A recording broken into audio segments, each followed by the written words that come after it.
이재명 대통령이 취임 후 첫 국무회의를 주재하는 등 연일 바쁜 일정을 소화하고 있습니다.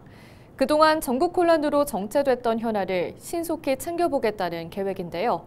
전남 지역민들이 새로운 대통령에게 거는 희망에는 어떤 것들이 담겼는지 송하영 기자가 들어봤습니다. 지난해 12월 3일 밤 10시 23분 갑작스럽게 발표된 비상계엄. 지난 1980년대 군사정권의 폭거에 맞서 민주주의를 지켜내야 했던 역사를 잊지 못하는 전남 지역민들은 비통한 심정으로 거리로 나섰습니다. 이후 지난 4월 헌법재판소가 전원 일치 의견으로 윤석열 대통령의 파면을 결정했고 2달간 치러진 대선 끝에 이재명 대통령이 당선됐습니다. 유난히 춥고 길었던 겨울, 마침내 봄을 맞이한 전남 지역민들은 혐오와 갈등이 사라진 내일을 꿈꿉니다.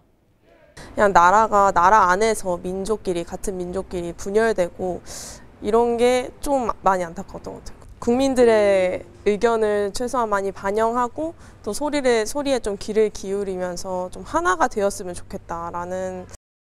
전국 혼란이 일상에 남긴 생채기는 골목 상권까지 확산됐습니다.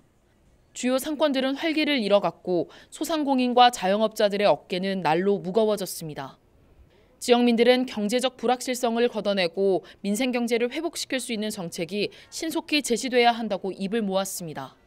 대통령님께서 당선할 때 공약이나 말씀들이 일 잘한다, 경제 살리겠다 이런 말씀 많이 하셨잖아요. 그래서 그 말씀 꼭 지키시고 그 광장에 나왔던 수많은 사람들의 눈빛이나 그런 간절한 마음을 잘 헤아려 주셨으면.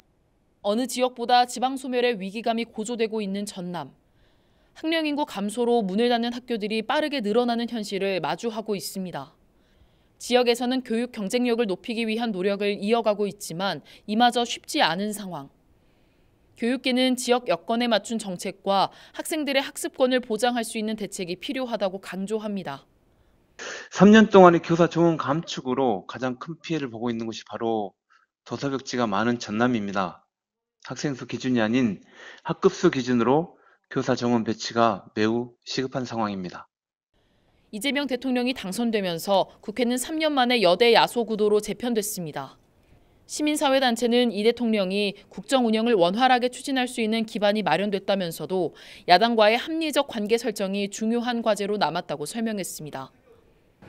거대 여당이 되다 보니까 혹시 일방 독주를 하지 않을까라고 하는 우려가 있는 것 사실이지 않습니까? 원활한 국정 운영도 하고 그리고 야당들과 함께 소통도 좀 잘 했으면 좋겠고요. 모두가 잘 사는 나라를 만들기 위해 양극화 해소와 경제 성장을 약속한 이재명 대통령. 앞으로 제시할 해법에 지역민들의 눈과 귀가 쏠리고 있습니다. 헬로티비 뉴스 송하영입니다.